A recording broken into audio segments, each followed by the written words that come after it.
Mateus capítulo 24, eu gostaria de ler de uma forma participativa. Eu leio os versículos pares, os irmãos lerão os ímpares. Nós vamos do verso 26 ao 43, é bem breve a leitura.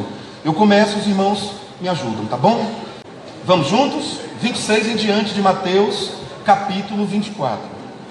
Portanto, se vos disserem, eis que ele está no deserto, não saiais. Eis que ele está no interior da casa, não acrediteis.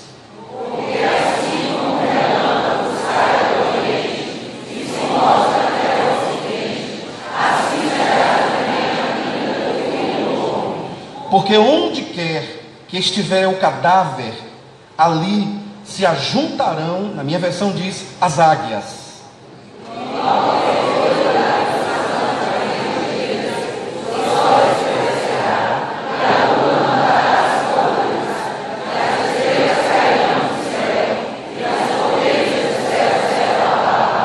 Então aparecerá no céu o sinal do Filho do Homem, e todas as tribos da terra se lamentarão, e verão o Filho do Homem vindo sobre as nuvens do céu, com poder e grande glória.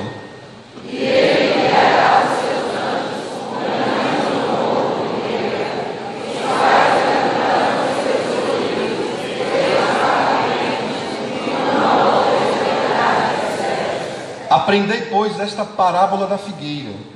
Quando já os seus ramos se tornam tenros e brotam folhas, sabeis que está próximo o verão.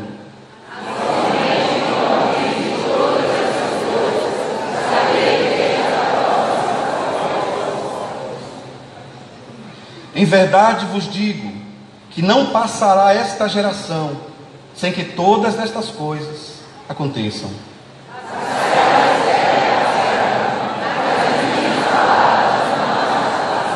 Mas daquele dia e hora ninguém sabe, nem os anjos do céu, mas unicamente meu Pai.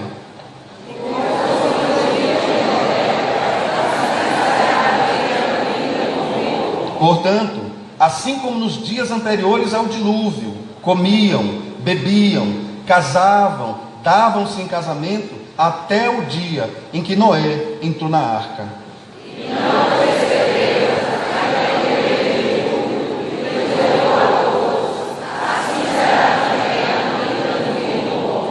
Então, estando dois no campo, será levado um e deixado o outro.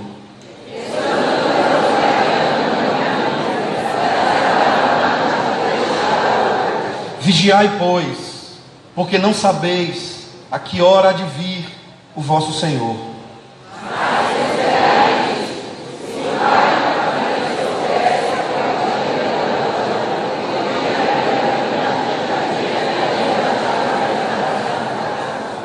Vou ler de novo, ficou feio, viu?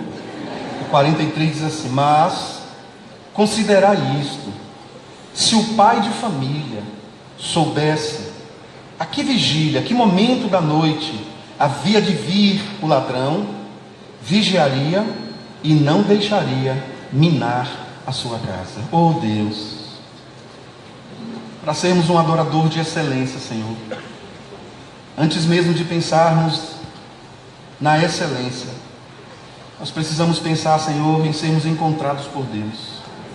O Senhor disse que procura verdadeiros adoradores, adoradores tais que o adorem em espírito e em verdade. Quem adora o Senhor em espírito e em verdade é um adorador de excelência. Ó Deus, e quando viajamos no nosso coração, na nossa mente, quando olhamos para as páginas passadas da nossa vida, alguém aqui pode dizer: Senhor, quantas coisas erradas eu já fiz, quantos becos escuros eu já entrei, quantas cirurgias da alegria do outro eu fiz, quantas mazelas, quantas misérias eu já fui propagador, eu fui microfone de coisas ruins, quantas vidas eu já magoei. Ô Senhor, mas naquele dia que o Senhor se apareceu a mim, o Senhor deu um passo em direção ao meu ser e eu tive encontro com o Senhor. A partir daquele dia, Senhor, a Bíblia diz que entre nós não seja mais assim. Nós temos um novo estilo de vida, nós temos uma nova forma de pensar, de agir, de reagir. E agora, Deus, quem tem um encontro com Jesus, precisa martelar a sua mente, martelar o seu coração, descodificar a sua crença na sociedade. Precisa, Deus, quebrar todos os paradigmas de todas as tribos, de povos e nações que dizem isso, dizem aquilo, de todas as religiões que datam a vinda de Jesus. Nós precisamos, ó Deus, deixar bem claro, uma placa bem aberta no nosso coração: Jesus está voltando. Ó Deus, nesse momento que falaremos do encontro com Jesus da glória, ajuda-nos, Senhor, a sairmos dessa visão tão ególatra, egocêntrica, desse evangelho triunfalista, desse evangelho em si mesmado, esse evangelho dentro de uma caixinha, ó Deus, onde eu abro para entrar quem eu quero e abro para jogar fora quem eu não quero.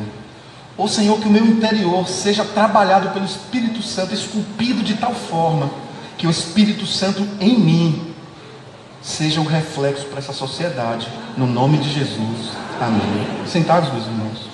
Durante esses dias nós falamos sobre encontros com Jesus. Encontros com Jesus através da nossa consciência.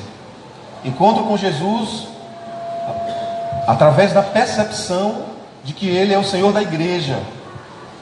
Encontro com Jesus de uma maneira que nunca mais subestimemos a nossa carne, nem o inimigo, e voltemos a acreditar que a batalha continua. Ninguém está pronto, e quem pensa que está em pé, tome muito cuidado para não cair. Hoje nós gostaríamos de falar sobre o encontro com Jesus na glória. Há uma matéria na teologia que nós chamamos de escatologia.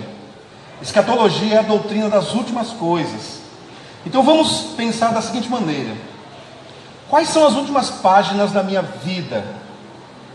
Quais são as últimas palavras, as últimas estrofes do hino da minha história? Quais são as últimas notícias da minha vida? Quando é que vou chegar ao fim da minha vida? Então, até que a minha vida chegue ao final, a Bíblia diz que Jesus vai voltar. E Ele vai voltar para nos buscar a sua igreja.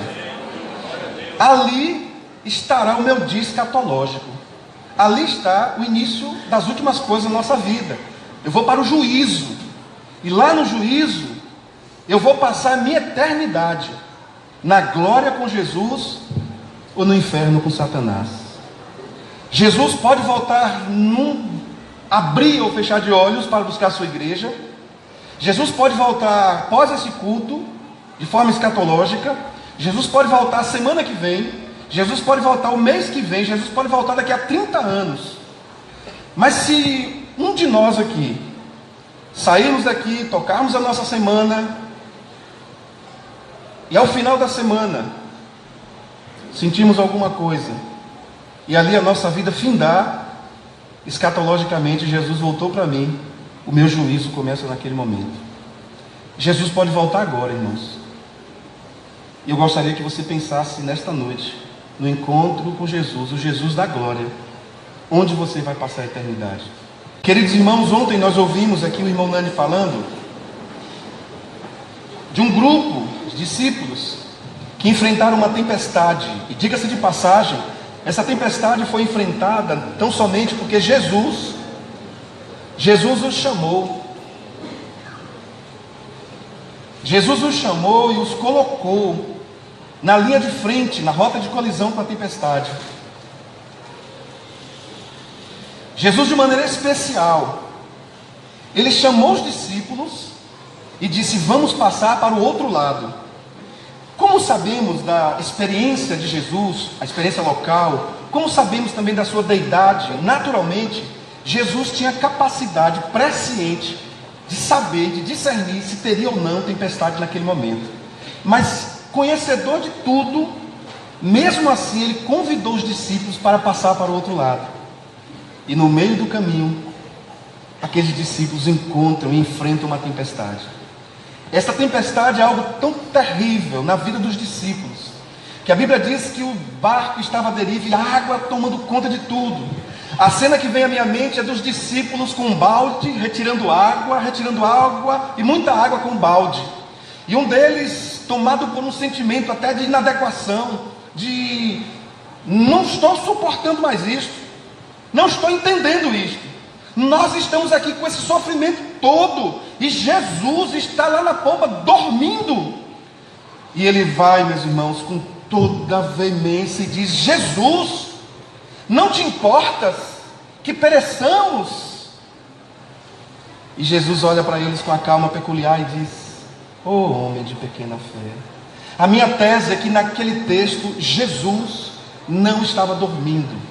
A minha tese é que Jesus naquele texto esperava a hora certa de agir. Por que eu digo isto? Porque a Bíblia diz que o meu Deus não dorme, não tosqueneja, Ele não cochila. Então quando Jesus está naquele lugar, Ele aguardava a hora certa de agir. Talvez uma frase dessa no seu coração possa te remeter a pensar no seu casamento, na sua família, nas suas finanças, na sua igreja, com seus filhos. E eu queria que você guardasse no seu coração esta frase: Jesus nunca dorme, Ele aguarda a hora certa de agir. A segunda coisa que vem ao meu coração é quando em Lucas 23, a Bíblia conta que Jesus está numa situação totalmente sem prestígio. Todos os pecados da humanidade estavam sobre Ele. E o que me chama a atenção é que só o Dr. Lucas narra essa passagem.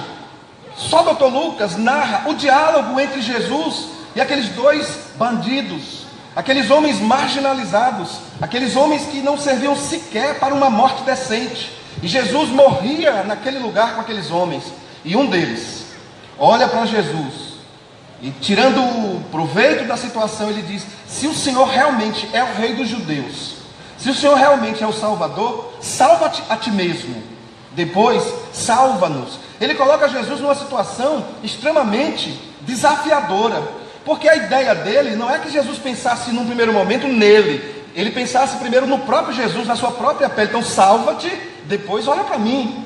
E o outro, olhando para ele, reúne as suas forças e diz: oh rapaz, você não teme a Deus, estando na mesma condição, situação. E ele reúne as suas forças e olha para Jesus do jeito que pode. Talvez o olhar dele para Jesus seja apenas com o seu olhar sonoro.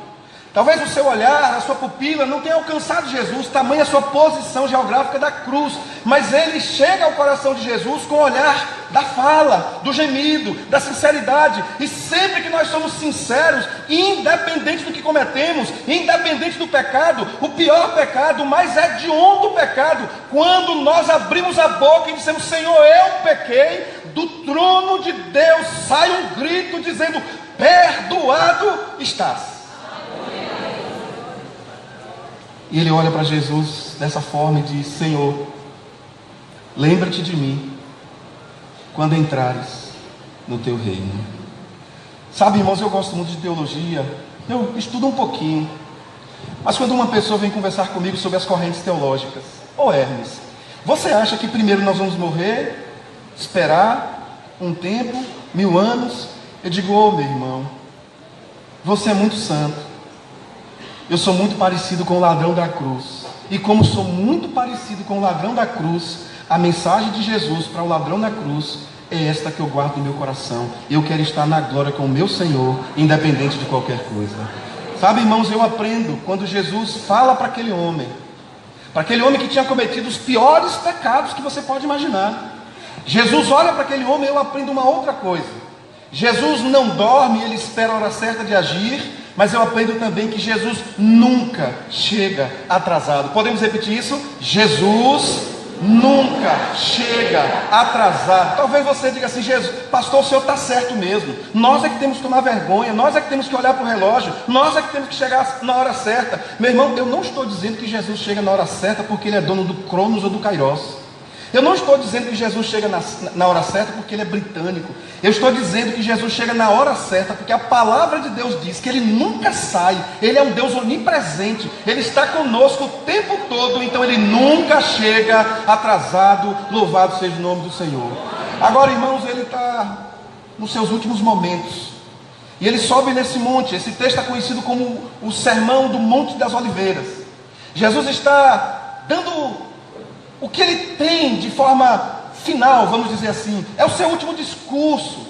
E Jesus naquele monte, dando o seu último discurso, ele vai responder perguntas, ele vai dar direção espiritual, escatológica, melhor dizendo, para aqueles discípulos. E eu gostaria muito que você em casa tivesse a oportunidade de ler profundamente esse texto. E esse texto vai nos mostrando como Jesus revela-nos o tempo presente. Meus irmãos, a Bíblia diz que nós ouviríamos de rumores de guerras.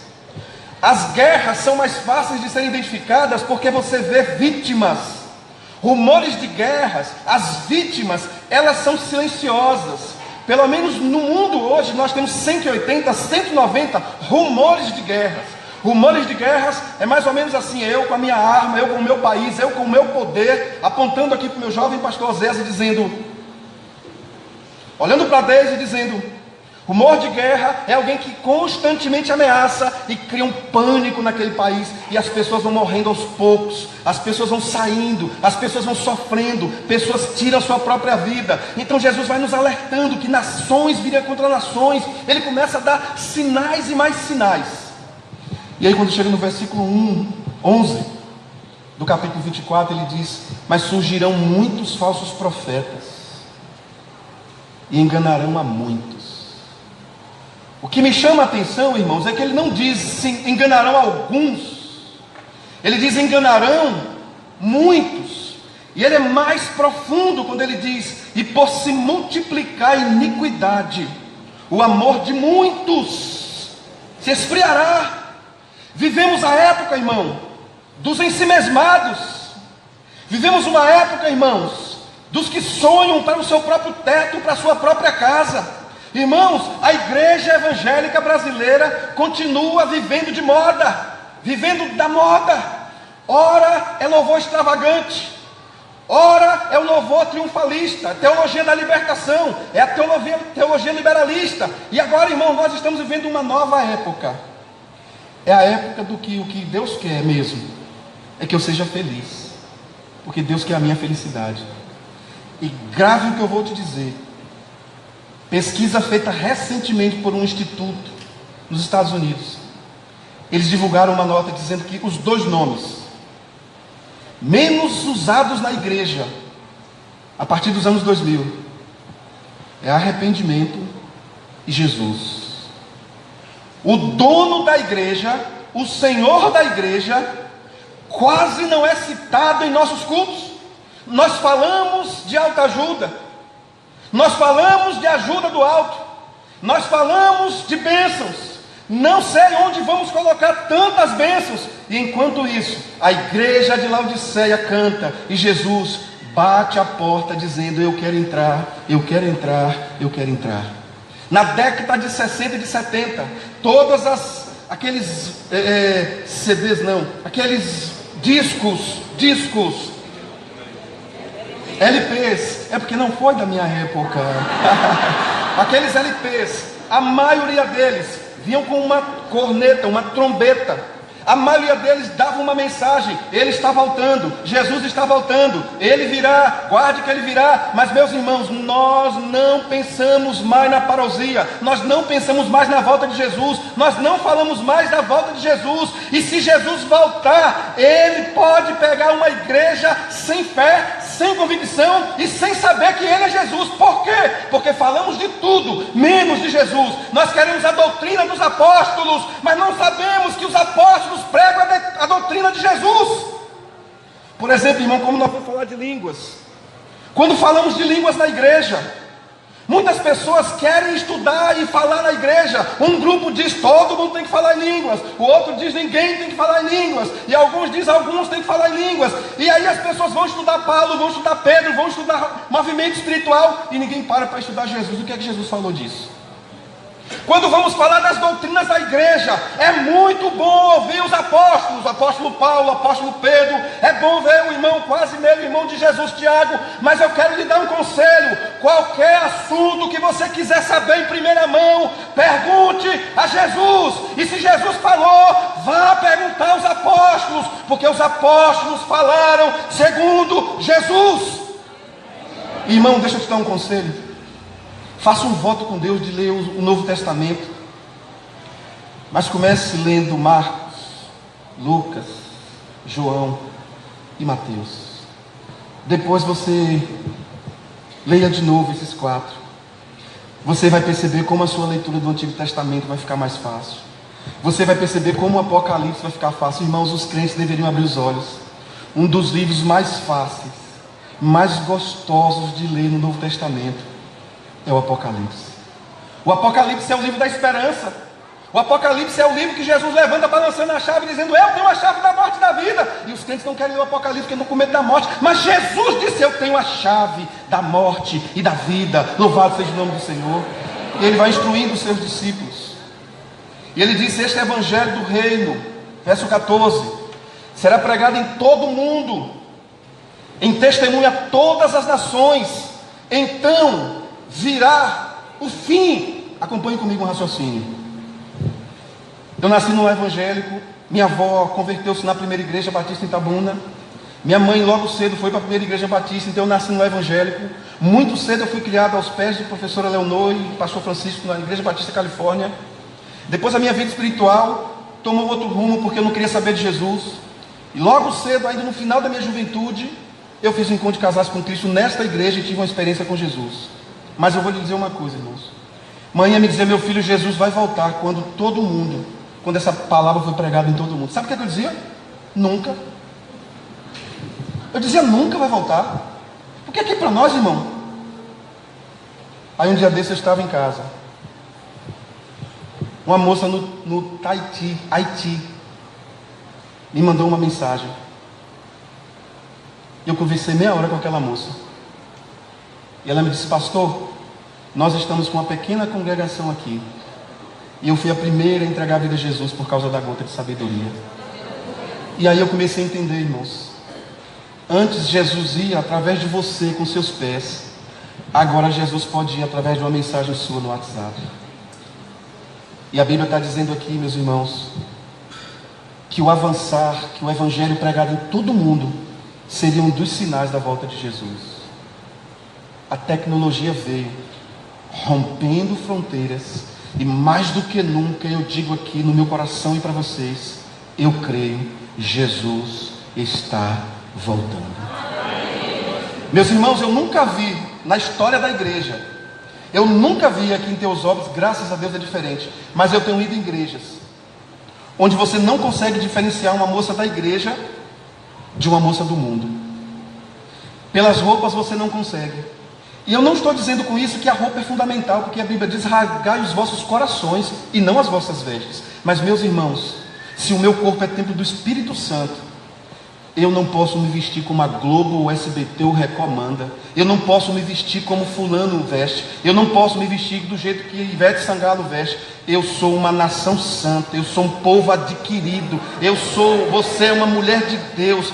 Você tem que usar o seu corpo para a glória de Deus. Irmãos, você vai em alguns lugares.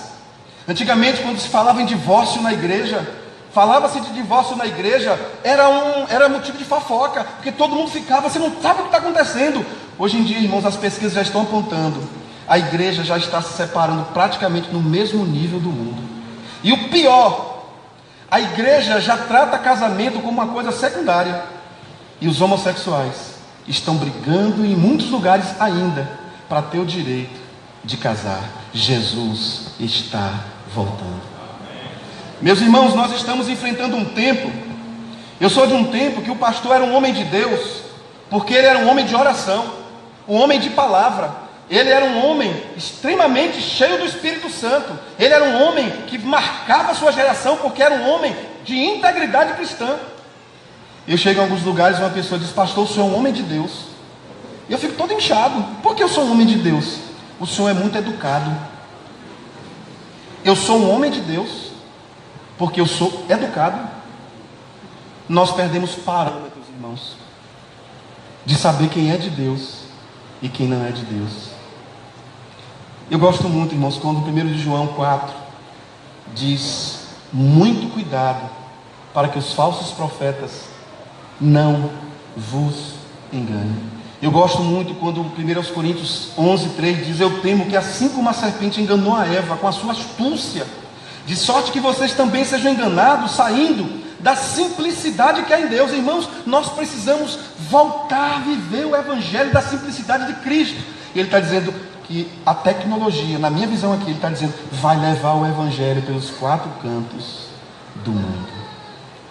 Agora, voltando o nosso olhar para o verso 24 do capítulo 24, ele diz assim: porque surgirão falsos cristos, falsos profetas, e farão tão grandes sinais e prodígios, que se possível fora, enganarão até os escolhidos.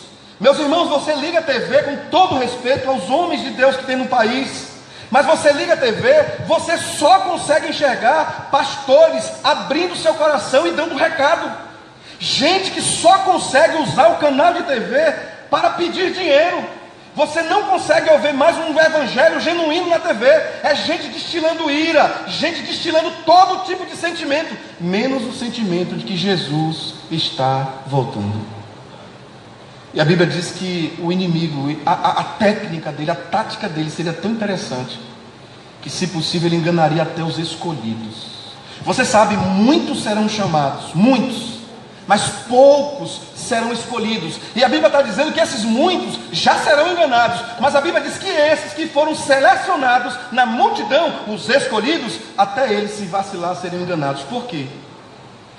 Porque quando a minha humanidade impera, Deus não opera. Eu vou repetir: quando a minha humanidade impera, Deus não opera. Podemos repetir? Quando a minha impera, Deus não opera. E Deus vai nos mostrando isso ao longo da Bíblia.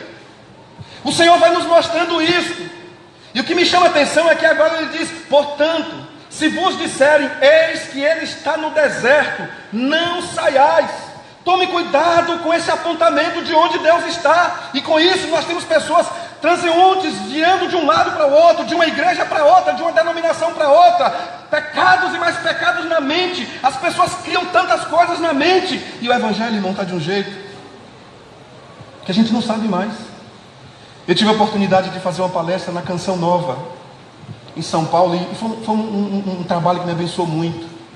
Eu fui falar para os jovens naquela comunidade, e quando cheguei naquela comunidade, um jovem casal da Canção Nova me chamou no cantinho e disse: pastor, o senhor pode orar por nós? Eu disse: tem que pedir autorização ao padre. E o padre deu autorização, eu fui com eles para o cantinho. E pastor, um bicho curioso, eu perguntei: é orar pelo que mesmo? Pastor, nós estamos com um tipo de namoro indecente. Ele disse: então tem que orar mesmo. Aí eu virei já um pastorzão, vim cá, e que indecência é essa mesmo? Me conte aí.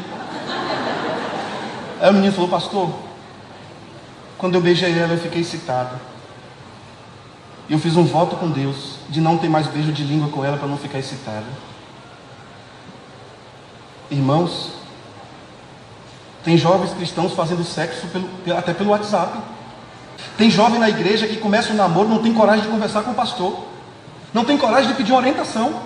Tem gente que casa na igreja e já chega com o pastor dizendo assim: pastor, o senhor pode realizar meu casamento dia 17 de maio? Como assim? Não tem um preparo, não tem um confronto, não tem aconselhamento, não tem nada. É o final dos tempos, irmãos. Porque para dirigir um carro eu passo 6 meses para tirar uma carteira. Para pilotar um avião eu passo 4 anos tentando formar. Mas para formar uma família, basta ir para a cama, que a família está formada. É esta a nossa geração. E o que a Bíblia está querendo nos dizer: porque assim como o relâmpago sai do Oriente e se mostra até o Ocidente, assim será também a vinda do Filho do Homem.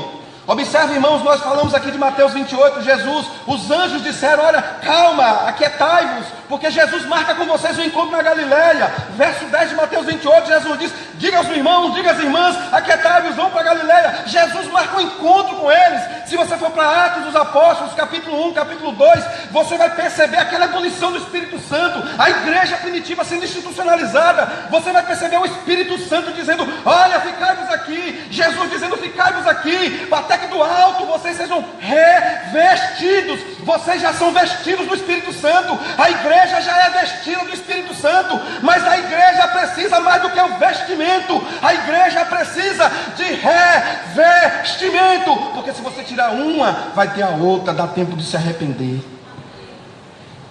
E aí nós vamos perceber Jesus marcando o encontro com eles. Do mesmo jeito que vocês estão vendo subir, eu vou descer das nuvens. E olha o que diz o verso 29. E logo depois da aflição daqueles dias, o sol escurecerá. Preste bastante atenção nesse texto. O sol escurecerá, a lua não dará sua luz, e as estrelas cairão do céu, e as potências dos céus serão abaladas. Irmão, você já ouviu falar tanto em aquecimento global como hoje? Você já ouviu falar tanto em poluição? Quando você chega em São Paulo, você não consegue mais enxergar o céu. Um dia desse eu estive em Macaé, eu fiquei bobo, que o céu é difícil de ver, de enxergar. E nós vamos prestando atenção que, como diz a Bíblia, o sol e a lua estão sendo cobertos. Talvez aquela nuvem represente todas as nossas mazelas, as nossas extrações predadoras. E aí, meu irmão, sabe o que está acontecendo? O sol está acabando. O sol está se fechando, o aquecimento global, a destruição da comunidade. E olha o que a Bíblia diz: porque Deus amou o mundo. Diga comigo: porque Deus amou o mundo. Sabe, irmãos, a boa teologia olha para esse texto e diz: Deus não amou só as pessoas, Deus amou o mundo. Mas infelizmente existem pessoas que pensam que Deus morreu só pelas pessoas. Prioritariamente, o plano inicial de Deus é morte pelas pessoas. Mas se você for olhar de Gênesis a Apocalipse, o Senhor se importa com a harmonia da natureza. Ele se importa com os animais. Ele se importa com as plantas. Quando o Senhor morreu por nós, Ele morreu por nós, para que nós cuidássemos daquilo que Ele fez, para que nós desfrutássemos enquanto estivéssemos aqui. Mas por que não cuidamos? O sol está se escurecendo, a lua está sendo coberta. Aí o verso 31 diz assim: e Ele enviará os seus anjos com cânticos de clamor da trombeta, os quais ajuntarão os seus escolhidos desde os quatro ventos, de uma a outra extremidade da terra. O que me chama a atenção nesse texto, irmãos, é que as coisas estão acontecendo e nós não estamos percebendo. Eu queria que você raciocinasse comigo aqui. Você é um cara santo, uma mulher de Deus, um homem de Deus. E você está trabalhando, você trabalha 26 anos nesta mesma empresa. 26 anos. Você é um exemplo de funcionário. Você neste banco, neste trabalho, você é um exemplo de funcionário. 26 anos. E Jesus resolveu voltar no horário comercial. 26 anos. Jesus voltou, você é um caixa sentado de um lado e o seu amigo de trabalho sentado do outro lado. Jesus voltou, você foi, seu colega ficou. Eu quero que você saiba que você vai prestar contas a Deus, porque essa pessoa foi colocada ao seu lado, ou melhor dizendo, você foi colocado ali estrategicamente para ser um sinal da volta de Jesus. Posso ouvir um amém? Amém. Agora veja, irmãos, o verso 35 ele diz assim: o céu e a terra passarão, mas as minhas palavras não hão de passar. Mas naquele dia e hora ninguém sabe, nem os anjos do céu, mas unicamente meu Pai. E como nos dias de Noé, assim será também a vinda do Filho do Homem. O que Jesus está querendo dizer é que no tempo de Noé, cada um conduzia a sua vida do seu jeito. Tem alguma semelhança conosco, irmãos? Tem alguma coisa parecida com os nossos dias? Quantos churrascos nós comemos durante a semana? Isso é ótimo. Quantas festas nós vamos durante o mês? Quantos carros neste lugar foram trocados só no início de 2018? Nós gostamos de cuidar das nossas coisas. Ótimo, continue assim, mas não esqueça. Nos dias de Noé, eles cuidavam de tudo, mas não cuidavam do Evangelho que leva as pessoas para a glória eterna. Agora, irmãos, para finalizarmos esse texto, queria que você fosse lá em Mateus 26, verso 29.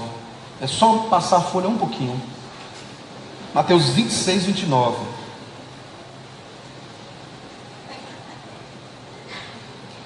Um dia nós vamos ouvir: entra no gozo do teu Senhor. Mateus 26, 29, olha o que diz: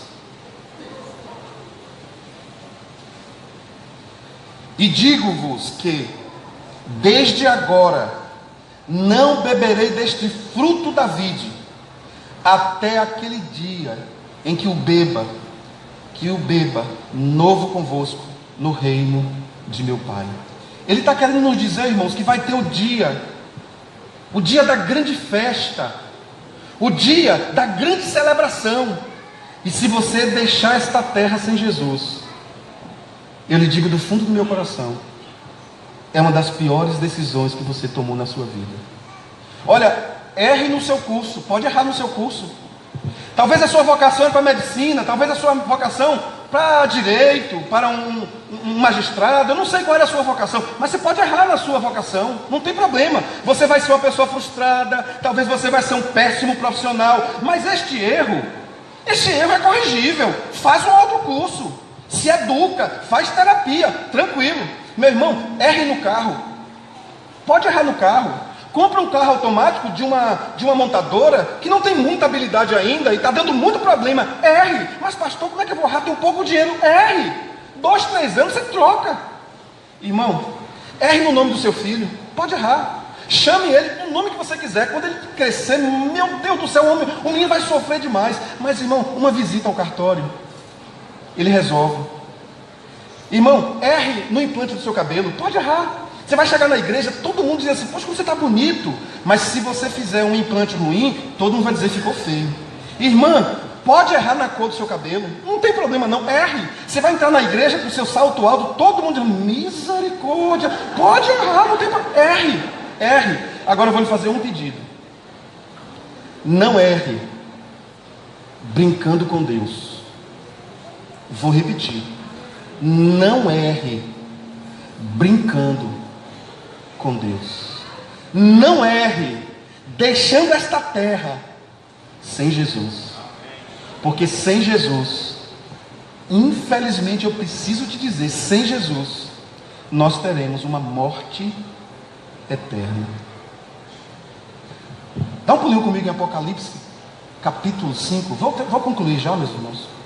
Apocalipse, capítulo 5. É o último livro da Bíblia. Eu agradeço muito a Deus esses dias com vocês. Apocalipse capítulo 5.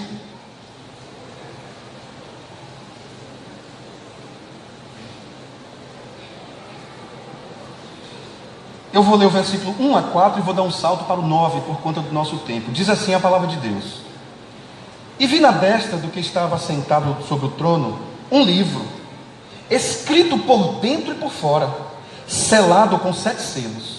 E vi um anjo forte, bradando com grande voz: quem é digno de abrir o livro e desatar os selos? Ninguém no céu, nem na terra, nem debaixo da terra, podia abrir o livro, nem olhar para ele. Eu chorava muito, porque ninguém fora achado digno de abrir o livro, nem o ler, nem o olhar para ele.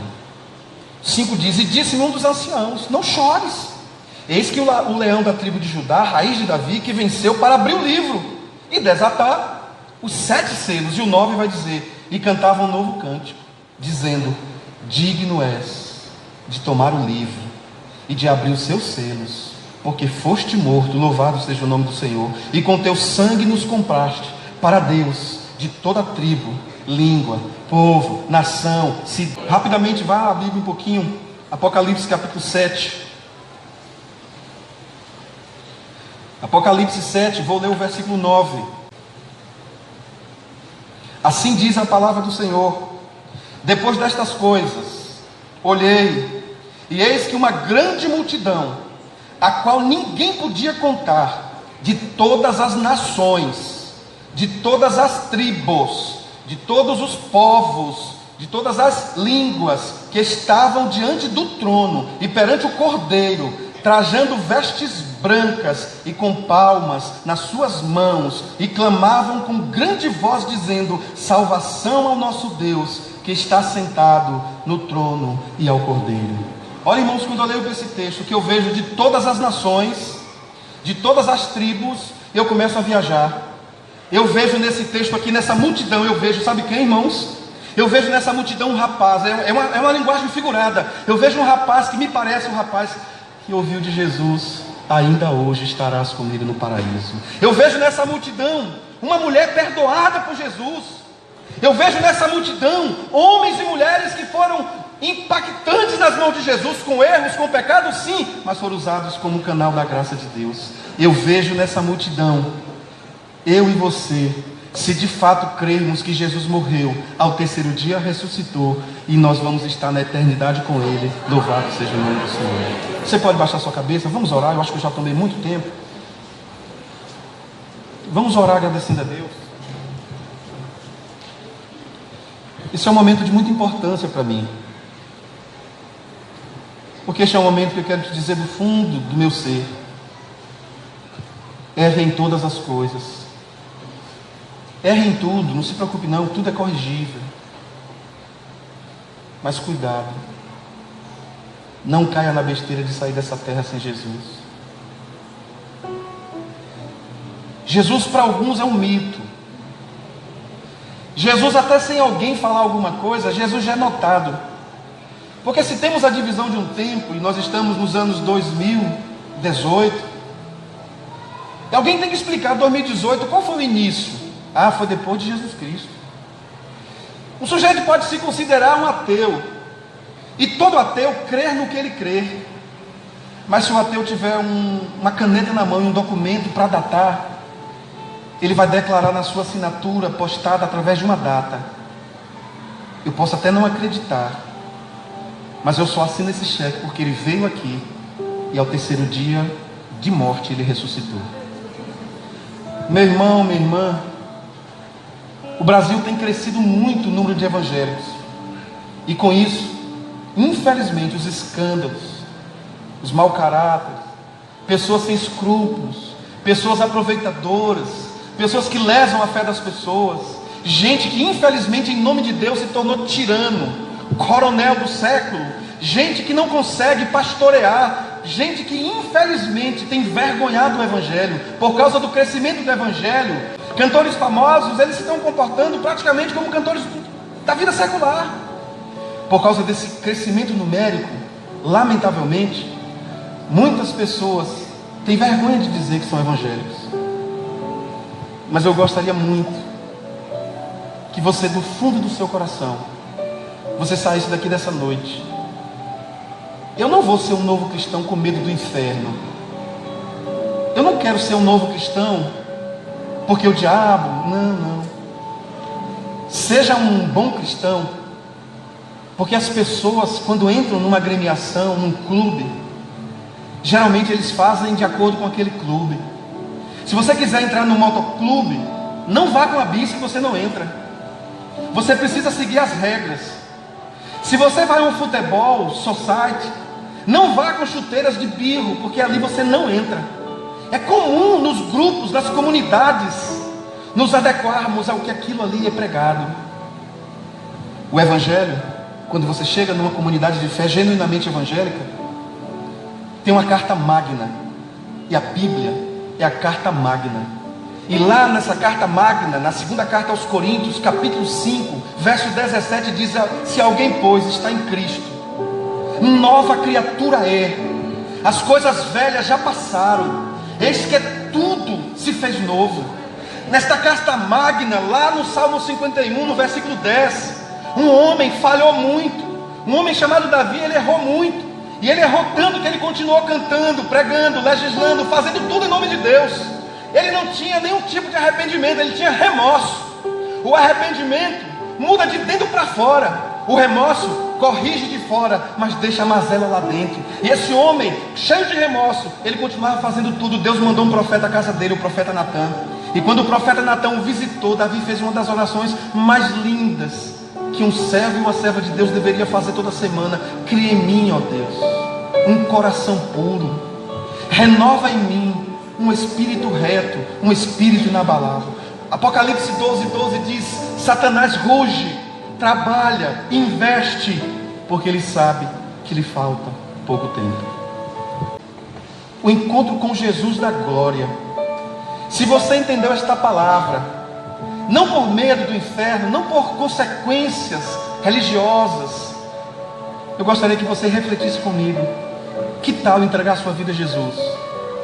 Que tal ter uma experiência profunda com Jesus? Enquanto você pensa, queria que você pensasse em algumas questões. Assim, você é uma pessoa muito boa. Provavelmente, eu estou falando com você que tem um caráter muito, mas muito libado. Tem um caráter muito construído por valores. Tem uma personalidade corrigível, ajustável. Tem um temperamento muito bem educado. Mas eu vou lhe dizer uma coisa: o seu dinheiro, a sua vida, o seu intelecto, a sua família, toda religiosa, toda evangélica, não vai te levar para o céu.